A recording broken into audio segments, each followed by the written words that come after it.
Celestial Rising, Divine Noon, and grand night to the beautiful deity watching this video. It's your divine reflection, divine messenger, and we are back with another message to understand. If you enjoy these kind of videos and if you resonate with just higher energies, higher frequencies, make sure you decide to like, comment, subscribe for more divine messages. And for today, shout out to a supporter, Gen Z Boomer.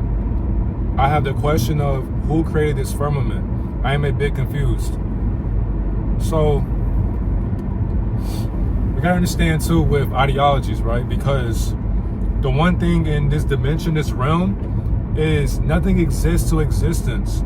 So, so basically in a higher projection, a higher realm, because we have to go, so you can't even name the realm of observations because there's a mirage of halls, and the thing is too, like, we're already going deep into it, so understand there's a mirage of observations and observers as well. So what I'm saying is, for example, how I met the observers. I remember, I think I was so lucid dreaming. I lucid dream in a higher plane of existence, and I'm being guided by basically the Elohim, or the higher galactic federation of fleets of angelic orders. And in these realms, unity is prominent. There is no division, there's none of that. They don't believe in any of that. Everything is in unison. So good and bad are one, they coexist together. So I'm being guided by both God and Satan, technically speaking. Now, as I'm in the realm of observations, I'm looking at observers, observing my observation of their observations. Does that make sense? As I'm in a realm of observers, or the mirage of observers, I am basically observing observations that are observing my higher observation, as I'm observing their higher observation.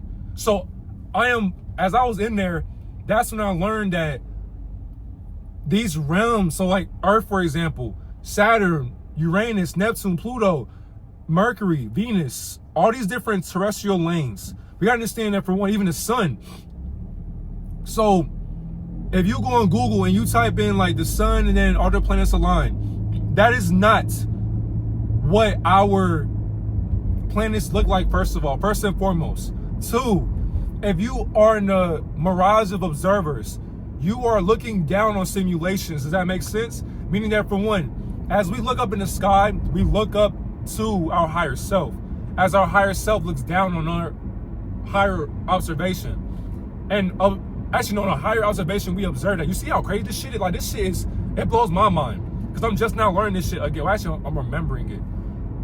Excuse me again. So, as we're looking down on simulations, there is an infinite numerical or numerology algorithm that these realms of existence are in, that we live in, by the way, because infinity has no number. And in the higher realms, we know that. We don't talk about it because we're observing it. So life is a TV channel, meaning that if you have cable or Comcast or just whatever, or just TV in general, if you had cable, that's actually kind of crazy. But remember how on the old TVs and shit, the old like Direct TV or Comcast, for example, there were times on your TV to where you had a remote, boom, you're flipping through channels. So you see the bar, it had like a name, let's say the Avengers on one, on like channel 2. Okay, channel 3, you got Cooking with Something. Channel 4, so on and so forth. So as you keep scrolling, you are the observer scrolling through realms that, in a 2D realm, by the way, in a 2D realm, you are the 3D perception of God to a 2D dimensional being that does not know they're two-dimensional. Now, when you're in a two-dimensional realm, you'll realize that you are also wondering, when you break past the fourth wall, you'll see or look through the TV and realize that the beings that are called or considered God is just you controlling you. So you're controlling yourself, watching yourself through a television. Now, as you're in a higher perspective, as you sit down, so basically in my realm, in a higher realm right now, there's no number on this realm that I'm in right now. My higher self is not driving, but I'm sitting down driving right now physically. But see, that's the catch though. Because in the higher realm, I'm actually not even standing or sitting or crawling or doing anything. I'm not even talking. I'm basically just moving energy or ethereal frequencies that I am a part of. And the thing is too, my observation helps me be a part of divinity through duality physically. So meaning that my mind and my mouth, my tongue, they're going to war against conscious and subconscious dualistic perspectives that they both want to say. So basically, in my body right now, my portal, I have a portal, because the thing is, we're all the universe. Like, we're all universes in avatar formats. Me being a universe, having a human experience, my body is the portal into the realms that I am observing. So as I'm in a mirage of observations, I look down. We are living inside of a celestial creature. The sun is basically like the base of, you know, your dick or your vagina. But Pluto, Pluto would be your crown chakra. If you lay down, hold on. If you lay down and you astral project and you look down what I'm saying, the sun is, once again, the dick and the vagina. Pluto would be the crown chakra. Now, when you go within and you realize what that is, you'll realize that the firmament is basically the circle of repetition for subconscious programmings that are unconscious into what they are repeatedly doing unconsciously. Meaning that we are in a university of solar energies. We all share the same exact realm. Understand, the firmament is basically the stage for life. Life would not exist without them coming here through our portals, our dimension. Keyword, I said that earlier as well. We are all the universe having a human experience. The best way to prove that is by being yourself every single day. Because what you say, what you think, what you read, what you hear manifests from your creativity and your compassion towards what you are attached to. So I understand as well, this realm that I'm driving in, that you're watching this video in, we are living inside of our mother's perception. Meaning that the almighty observer, as I'm blinking, talking, that is the almighty unconsciously living through me and you and I. Now, the firmament, as you go above that, you'll realize that this creature, this celestial creature that we are inside of, is you. And the thing is too, duality exists in the 3D. Earth is the stage, hence chemtrails right there. Earth is the stage, meaning that for one, this stage that we live in, beings are entertained by our entertainment because our energy is just unique. Our blueprint is our genetic makeup. Everything, life comes from our consciousness, our ethereal bliss that we still exist in, but we gave that away by creating bullshit for ourselves to consume because people have not activated their neuromelanin in an awakened state on the first level. So many people who are unconscious, they live in a state of survival, fear. They're programmed to the media. They don't know how to identify themselves nor their ancestors. So the firmament is basically this battleground. It's the respawning point. It's like literally like Call of Duty, Fortnite, Apex. It's like 2K, WWE, MLB, UFC, all of that. All these different games, Assassin's Creed, all these different video games is what we are observing. Underneath this firmament is our mother's womb, literally. We are inside of a mother, like a woman, a deity. So that's why they call it Mother Earth, Gaia, whatever. You can call it any deity you want. Understand though, God, if God was a gender, it would be what? A woman. Because for one, what brings life? A woman, but then a man as well. So therefore, Elohim is the personification of divine masculine and feminine combined together. So once again, don't forget earlier, in the hall of mirages of observations, unison is one. So we know that our mom and dad are one. There is no 50-50. There is no single parent household, baby mamas, baby daddies. There is none of that because we work together. And us working together brings that consciousness to the Christ avatar that we gave birth to together by consciously procreating in a higher order of our mindset. You have to protect the woman by any means necessary. And that even means if you gotta be sacrificed as a man, so be it. You have to be okay as a man with being sacrificed in this dimension. Because for one, the children sadly can do better off without you, because the mother is nurturing. And it's going to be hard without that masculine dominance in your life or that guidance from a masculine figure. But you don't really need your mom and dad. You do, but when you get older, you don't need them, because you're both of them in one as you. So because the thing is too, the only thing that's promised to us is death. But what is death to a God? And what is God if God would never call itself God? Now, since your parents have to go through a physical graduation from this firmament, you will see them again in many different manifested formats, because this realm is our mother's birthplace. So she gave birth to both good and bad perspectives, and she's okay with that, because she understands that for one, we are all her children. Yeah, we all fuck up, but that's exactly why the ones who do the sinister and deceitful shit, they will get theirs. That's why the 3 phases of karma that I'm teaching, instant, generational, and delayed. These deities have delayed, generational, instant karma all in one, and they know that. That's exactly why they avoid dying. That's why they need our blood in our carbon, because when they leave this dimension, there is no higher realms for them. There is no utopia, nirvana. There is no heaven for them. There's none of that, because for one, they can pick and choose when to go whenever they want. They can't die. Neither can you. They taught us death so that we could kill ourselves in the name of death, not knowing that death doesn't even know that death couldn't even die if it even tried. Death couldn't even kill itself if it wanted to. If I told death, kill yourself, death, and spiritually in a higher realm, death would tell me I was never alive nor dead, so how can I kill myself? Exactly. Subconsciously though, if I ask death, kill yourself, how do you want me to do it? You tell me. Well, I'll try. You are already dead anyways, dumbass. Like, how the fuck can you kill yourself, idiot? So, this firmament, just know nobody built it. It was already there. That's why not a space agency exists for a reason, because they are shooting up illusions. So those missiles, those rockets are illusions. They're throwing distractions in the sky to see if they can take a crack at it. So basically, like, I'm taking a crack at breaking this dome so that, so that I can see the heavenly realms above our firmament.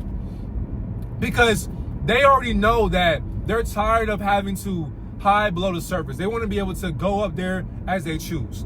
But they also want to see if a flood will happen to depopulate our universe. That's exactly why that flood story does not make any fucking sense. It doesn't. Where did it come from? Where? And niggas can tell me, you can tell me about Atrahasis or Noah. You can tell me about Noah's Ark or a random act of kindness all you want. Think about that shit. Noah's Ark was literally a random act of kindness. Therefore, this nigga Lucifer kindly flooded our mind with bullshit. Excuse my French. So, because of that, day 2 of creation, everything in this mental realm is not a real thing. It's an observation of our mother's traumatic, self-inflicted trauma that she put herself through because of a masculine Luciferian incarnation of your father's guidance. You are guided by the honor of your mother and father. But the Almighty told you, don't have other gods before me. If your mom told you at a young age, there is a firmament, and you believed it, you believed in Lucifer's lies. If your mother told you, we do have a firmament, you are believing your mother's truthful lies. Your mom and dad had truthful lies that actually are contradictions that you can discern. We are all born liars, guiding ourselves in what the truth is. But truth is, there is no truth. So how can you find a truth in a world full of lies when there are no lies either? None. There are none. So if I told you for 14 minutes how there's no firmament, would you believe me? If you said yes and no, why are you talking at all? I was never talking at all anyways. When you realize that, We all share the same exact thoughts. That blue hue of a CGI programming that you see up there is your mind. That's your consciousness. That tower right there, that's where your consciousness is being observed. And it's radiating into a lower density. That's exactly why fasting. You had to take care of yourself every single day. Because our mother is so unconscious to her self-inflicted trauma that she has traumatized her children. And now we got to pay for that. And we are so unconscious to it that her moon phases keep us stuck in an ascension that we can't rise into. Till we rise into killing our ego. But the thing is though, what we just talked about when it comes to death, how can you kill the ego if the ego is not actually here? So if you're not activating your neuromelanin, there is no killing the ego with you because your ego runs you. Imagine believing that I'm driving the whole entire time right now. Somebody watch this video like, damn, this nigga's in here driving, thinking and talking at the same time, at the same exact time. Why are you talking about yourself? I'm talking way too fast right now, but that's how you know I'm channeling your thoughts. That's how powerful our mother is. When you love yourself, our mother will literally pour divine grace on your whole entire existence. There is no stupidity or intelligence anymore because you transcend both. So to answer your question, which I already did when I first started the video, you made this firmament, you made this domain, you made this world stage. This dimension is a stage in between our Arctic walls. These beings will use portals to come into our fruition to watch what we do unconsciously. When we become conscious, that's when they remove us from this dimension because we are doing too much. And that makes them mad. If you are moving in righteousness, you will piss off Lucifer, and that's a great thing. If you are moving in righteousness, you will lose friendships and family. The more wise you become, the more distant the people you love will be. Because you cause their insecurities to come to the forefront. And they hate that shit when you're around. Because you cause them to think about doing better, but they choose not to because their mind is controlling their habits and practices. They mad at you because you put in the work to be conscious. And they hate that when you're around. They hate that you love yourself for transcending titles and unconsciousness. These deities realize that they cannot control our mindset at any given point of time. But since they're using time to control our mindset, you had to escape your subconscious mind of this world. That means that detach from everything, including self. Because you are not yourself. And yourself is not actually yourself, it's your higher self as well. Detach from programs, titles, people, beings, places, words, programs. You had to literally relearn how to unlove Lucifer's satanic dominion through Jesus Christ's consciousness that you are observing through a solar experience in a solar system of celestial guardians who are guarding your subconscious mind to making sure that you don't reach where you are, even though you actually are where you are. But you don't know where you are because you won't take accountability into loving yourself again. So our system will keep bullying us till we wake the fuck up and realize that we are nothing but ants in an ant. Actually, we are ants in an infinite spider web that cannot be comprehended. That cannot be comprehended. Why do you think Spider-Man is a movie or a documentary? These arachnian beings were literally molding and spinning their webs in the ethereal construct. They spun their webs to the points where for infinity, we will always be stuck to a repetitive loop of our mother's trauma and our father's self-inflicted misery that he's secretly, silently suffering in. How will you save yourself from your mom and dad's plagued mindset? If you do not, you will plague your child's mindset. And on top of that, if you do that, you will be cursed to the day you die. On top of that, you don't die. So how long will you be cursed? And when will you break that curse if you know that you're cursed? But then wait a minute. How do you know you're cursed if you're not actually cursed, but you're cursing yourself? Have a great day, God and Goddess.